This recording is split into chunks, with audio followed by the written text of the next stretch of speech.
ప్రియమైన దేవుని ప్రజలారా, ప్రభు నామములో మీ అందరికీ శుభాభివందనాలు. ఈ రోజు నుంచి మనం యేసు ప్రభు చేసిన అద్భుతాలు అనే దినదిన సిరీస్ను ప్రారంభిస్తున్నాం. ప్రతి అద్భుతం మన విశ్వాసాన్ని బలపరచడానికి, మన జీవితంలో దేవుని శక్తిని తెలియజేయడానికి ఇవ్వబడింది. బైబిల్ గ్రంథంలో యోహాను సువార్త 2వ అధ్యాయం 1-11 వచనములలో యేసు గలిలయలోని కానా ఊరిలో నీటిని ద్రాక్షరసంగా మార్చి తన మహిమను ప్రదర్శించెను అని వ్రాయబడి ఉంది. ఈ అద్భుతం వివరణ: యేసు ప్రభు మరియు ఆయన శిష్యులు కానా ఊరిలో ఒక వివాహానికి వెళ్లారు. ఆ వివాహంలో ఒక సమస్య వచ్చింది. ద్రాక్షరసం అయిపోయింది. అది చాలా అవమానకరమైన పరిస్థితి. అప్పుడు యేసు తల్లి మరియా యేసు ప్రభు దగ్గరికి వచ్చి ఆ సమస్యను ఆయనకి చెప్పింది. యేసు ప్రభు అక్కడ ఉన్న 6 రాయి పాత్రలను నీటితో నింపమని ఆజ్ఞాపించాడు. నీరు నింపిన తర్వాత అది తీసుకొని విందు అధిపతికి ఇవ్వమన్నాడు.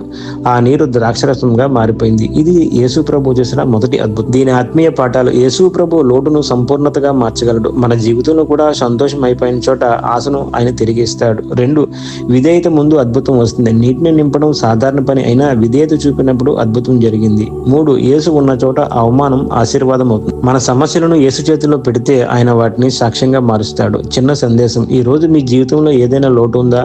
సంతోషం, శాంతి, ఆశ యేసు ప్రభువుకు చెప్పండి. ఆయన ఇంకా అద్భుతాలు చేసే దేవుడు. ఈ అద్భుతం మీకు ఆశీర్వాదంగా అనిపిస్తే దయచేసి లైక్ చేయండి, ఇతరులతో షేర్ చేయండి మరియు ఛానల్ సబ్స్క్రైబ్ చేయండి.